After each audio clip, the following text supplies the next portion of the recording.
Pinagdududahan ng ilang mambabatas kung totoo o iisang tao lamang ang nakapirma sa acknowledgement receipts hinggil sa confidential fund ng Office of the Vice President at maging ng Education Department.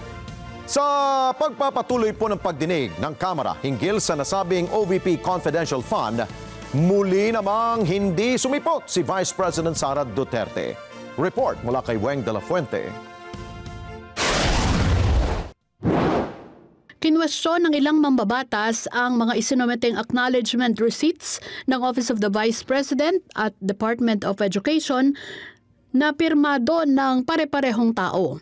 Sa pagpapatuloy ng pagdinig ng House Committee on Good Government and Public Accountability sa usapin ng paggamit sa confidential fund ng OVP at DepEd, ipinresenta ni Lanao del Sur Congressman Zia Alonto Adyong ang halimbawa ng mga acknowledgement receipts na isinumite ng OVP at DepEd na pirmado ng isang tao lamang. Duda rin si Adyong kung totoong tao ang mga pangalang ito gaya ni Mary Grace Piatos at Cocoy Villanueva. Una nang nagpalabas ng 1 milyong piso ang mga kongresista para sa ikadarakip ni Piatos. The reason why I'm pointing this out, Mr. Chair, and for the public's information, ito po yung pinag-uusapan natin dito. Dahil unang-una po, with this kind of itong pag-aabuso sa ganitong proseso ng pag-audit na ibibigay lang po nila is acknowledgement receipts, it gives us so many, it provides us so many, and it opens up so many floodgates of questions, which I believe, yun yung pinaka-importante po na masagot. Dahil these are public funds utilized, and these are funds na readily available for their request.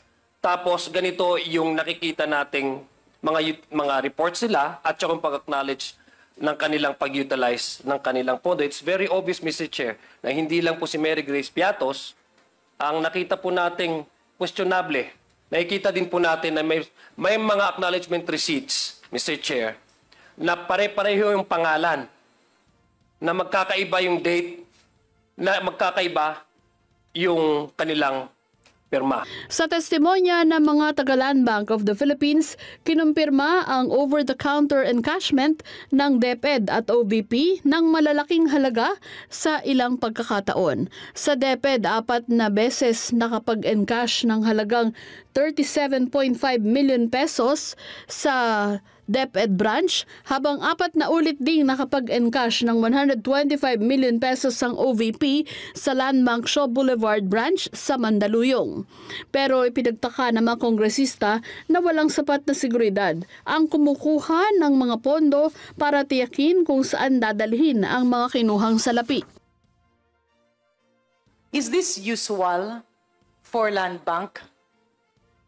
In case po ni Shaw Boulevard, that large amount, hindi po siya usual kasi hindi naman po lahat ng client namin nag-encash ng ganong kalaking amount. Unusual po siya sa pananaw nyo? Opo, Ms. Chair. Yeah. Mr. Chair, the reason why I'm asking this is we're putting the risk of our government officials and our government employees. Imagine magwi-withdraw ka ganyan kalaki, cold cash. Maybe in aid of legislation, there can also be a cap kasi pwede naman na maraming SDOs or pwede naman to ginawang every other week yung pag-disburse. Tsaka ang tanong rin, there are just a lot of questions, Mr. Chair, because if you get 125 million cash and you bring it to an office, a government office, may vote by yung government office. But we So in this case, Mr. Chair, yung 4 na beses na kumukuha kayo ng cash na 125 million sa Land Bank at nililipat sa opisina ng Vice President, ano po ang naging security measures na ginawa nyo? Mr. Chair, I apologize, but I do not have personal knowledge on the specific security measures undertaken. Sa pagdinig ng komite, muling na-cite for contempt at naglabas ng warrant of arrest ang Kamara Laban naman kay Lemuel Ortoño, isa sa opisyal ng OVP. Kaugnay ito ng sinasabing paglabag sa rules dahil sa kanyang kawalang respeto laban sa komite. Sa kanyang liham noong November 12, hiniling ni Ortoño na alisin ang contempt na ipinataw sa kanya at ang ipinalabas sa warrant of arrest para makadalo siya sa pagdinig, ngunit hindi rin ito sumipot ngayong araw. With this assurance for him to participate in this or today's committee hearing,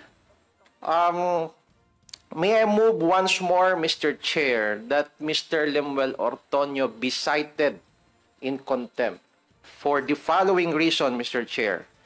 Number one, he is aware that there will be a committee hearing today, November 20, 2024, and that the excuse he offered in this letter is not a valid one. And for me, Mr. Chair, this is continued defiance of a lawful order of this committee, and it is a sign of disrespect. Dumating naman sa pagdinig si Attorney Zulueca Lopez, ang Chief of Staff ni Vice President Sara Duterte, at itinanggi na may alam siya kung paano ginugugol ang confidential fund ng tanggapan. Gaya naman na naunang pangako ni VP Sara, nagpadala lamang siya ng liham sa komite at hindi dumalo sa pagdinig ngayong araw. Weng de la Fuente para sa Mata ng Agila, matatag, matapang, matapat. Maraming salamat sa inyo pong pagsubaybay sa Mata ng Agila Primetime. Para malaman ang matatag, matapang at matapat na mga balita, i-follow lamang at mag-subscribe sa AtNet25 TV.